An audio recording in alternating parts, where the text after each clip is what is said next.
Hey y'all. Sorry, I really just wanted to confuse the crap out of everyone watching this for the first time.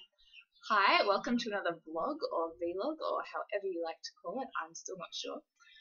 Today's theme is continuing on this week's marathon theme with 10 top tips to get into long distance running.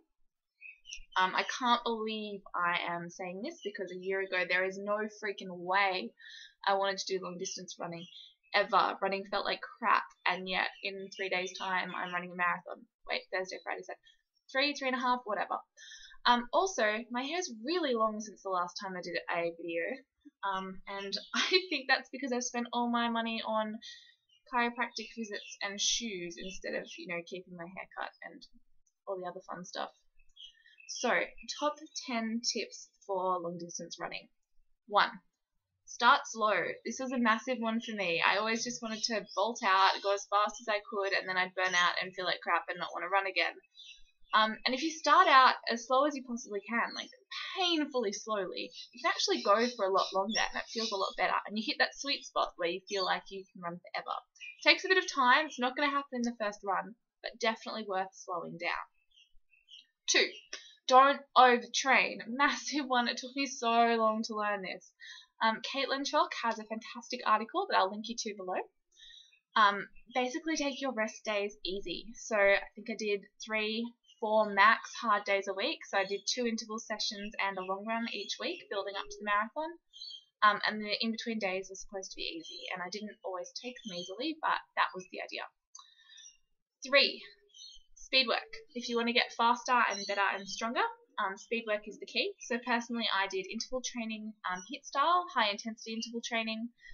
For me, that was either 30 seconds on, 30 seconds off, or when I was on the treadmill, that was a minute at a decent pace. So for me, that was 11 kilometers an hour, a minute at 13 or 14 kilometers an hour.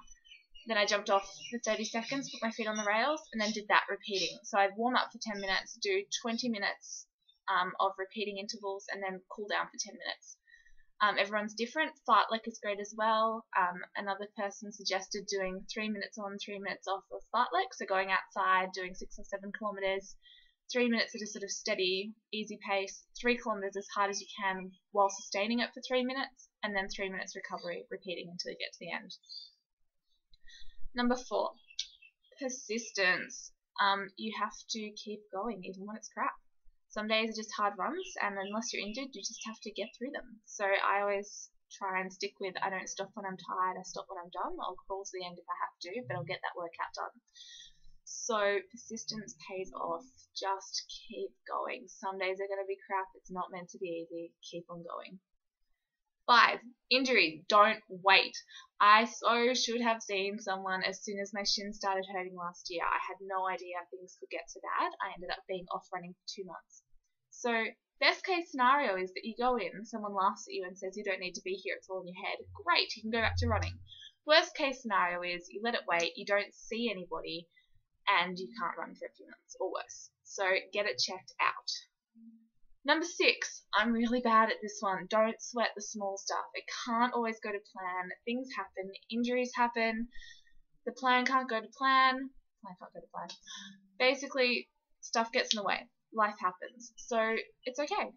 You don't have to do every single training session every day to be able to be a good runner. Just do what you can. It's fine. Number 7, nutrition. Another one that I've been not so great at. I'm good at protein. Protein's great for muscle recovery, especially straight after a run. So really try and get your protein in if you want to be strong and keep running fast. But the thing that I didn't really get was the carbohydrates thing. So at the moment I'm starting 3 or 4 days of carb loading before the marathon. I don't love carbs. That should be fun. Not. Basically, if you want to run for really long distances, your body needs to get some energy from somewhere. It needs to get that from carbohydrates, so don't forget to eat. Okay, number 8. 8, listen to your body. If it really hurts, stop. Don't try and push through something if it could be an injury. And equally, on the other hand, if you feel great, well, no training plan can tell you that you feel great or don't feel great. Only you can tell yourself that. So if the schedule calls for 7 or 8 kilometers and you feel brilliant, go for 10. Who cares? You're not going to hurt yourself. Go for it. Number 9, supporters and believing in yourself. So I don't know, see how I go with that one. But I've been lucky enough to have great people around me, even though I thought at the beginning I was doing this alone. I'm really not. I've got a stack of fantastic support, so make sure that you've got people around you who care. And just know that you can. You can do it. You can run 5 kilometers. You can run 10 kilometers. You can do whatever you want. You may not be able to do it today, but you will eventually if you work at it. Which leads me to number 10. You've got to want it. If you really want it, you'll get there. So if you don't like running, then great, don't run. It's completely fine. If you do like running and you do want to run, then think about why you want it. Why do you want that 10 kilometers? Why is it worth pushing through a bit of pain occasionally? So you've got to want it, and I think that's probably the most important thing on this list. Alright, nice to see you all again. Comment below. Definitely comment. I love the comments.